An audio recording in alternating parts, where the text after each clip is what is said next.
Hello દોસ્તો, તમારું સ્વાગત છે ફેરથી આપણા નવા વ્લોગમાં. તમે પણ મજામાં છો? હું પણ મજામાં છું. તો આજે આપણે આવ્યા હતા આંબા બાજુ અઠવાડિયું નિવૃત્ત થઈ ગયું હોય છે. તમે જે વ્લોગ જોતા હો છો તે મારા બેકઅપના વ્લોગ હોય છે, મતલબ કે પહેલાં મેં શૂટ કર્યા હોય છે અને અપલોડ કર્યા નથી હોતા. એટલે શૂટ પહેલાં કરવાનું કારણ એવું છે કે ગમે ત્યારે કંઈ પણ થાય ત્યારે તમે વ્લોગ કરવો ના પડે, તમારે અપલોડ ખાલી કરવાનું રહે. એડિટિંગ પણ કરેલી હોય છે. અને આંબા બાજુ આવે ત્યારે પહેલાંના કરતાં ઘણી બધી કેરીઓ મોટી થઈ ગઈ છે. તે સાઈડ પણ તમને થોડું દેખાતું નહીં હોય. રેડી હા, શું બધું અઠવાડિયે મને એવું લાગતું મને મોટું લાગે, પણ બીજા જુઓ ત્યારે ખબર પડે કે નાના કેરીની સાઈઝ મોટી થતી હોય છે. ઓકે, ચારે બાજુથી ને થોડો ખેતરમાંથી ચાલો જોઈ લઈએ. ઘાસ પણ મોટો થતું જાય છે. મોટી તો થાય જ છે કેરીઓ. તે સાઈડ તો ડાલે થીને લગભગ લટકે ડાળોથી ને લટકવા માંડી છે. ત્યાં સાઈઝ મોટી થાય જ છે. અને આ કેરી તો લગભગ નાની જ પાકી ગઈ છે. ઓકે, ને થરાદ તાલુકામાંથી ને કેટલા જણા આપણા વ્લોગ જોવે છે, કારણ કે હું થરાદનો જ છું. રેડી, એ મારો પીઓને વિડીયો રાખ્યો છે, તમે એના જોડે જોઈ લીધો. તો હું મારી આખી ડિટેલ કહી છે તમને.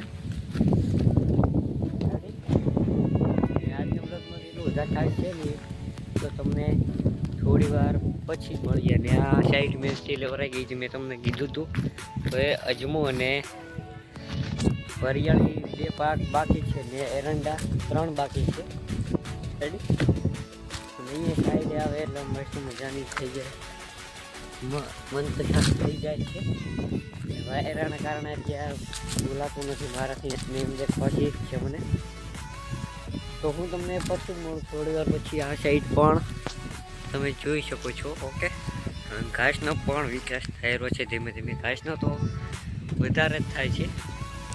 હા, ઘાસને મેં બુલ્ડ ઘાસ થઈ ગઈ છે. તમે શું ઘાસને કહો છો કહેજો. તો થોડી વાર પછી મળીએ તમને.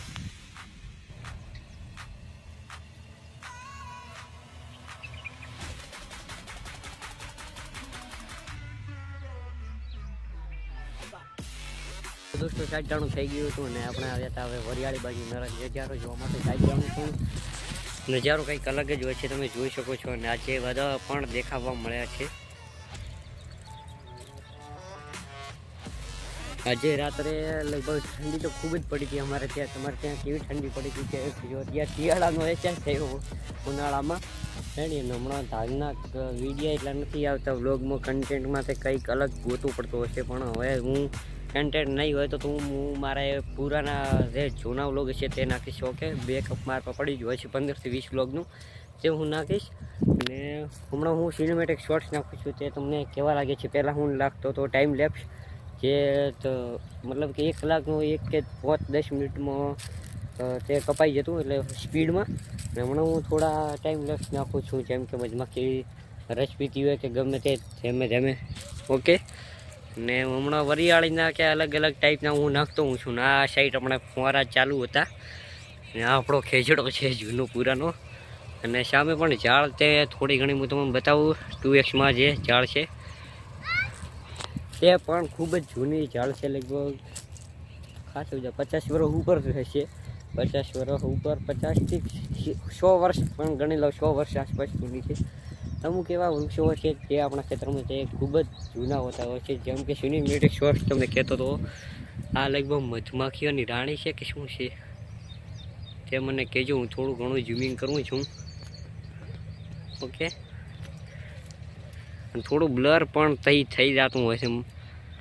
અચાનક અમુક વાર વ્લોગ બનાવતો હું અને મારો બ્લર થઈ જાય, એટલે બ્લરના કારણે આખું દેખાતું બંધ થાય. એના કારણે મારે ફેરથી વ્લોગ ઉતારવાનું ચાલુ કરવું પડતું હોય છે. પણ અત્યારે થોડું એડજસ્ટ કરવું પડે. દર વખતે લાંબો શોર્ટ હોય છે, લાંબા શોર્ટમાંથી હું ટૂંકું કરીને નાખતો હોઉં છું.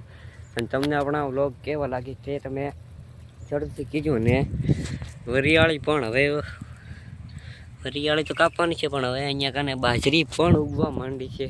એવાનું બાજરી પણ વરિયાળી બોલાઈ ગયું. તો તમને કેવા વ્લોગ નાખશે છે તમે કહેજો ને. તમે થરાદ તાલુકાના કયા ગામથી વ્લોગ જુઓ છો, અને હું પણ થરાદ તાલુકાનું છું. ઓકે, તો ચેનલ ઉપર નવા ચેનલને સબસ્ક્રાઈબની વિડીયો લાઈક કરજો. તમને મળશે આપણા નવા વ્લોગમાં. Bye bye.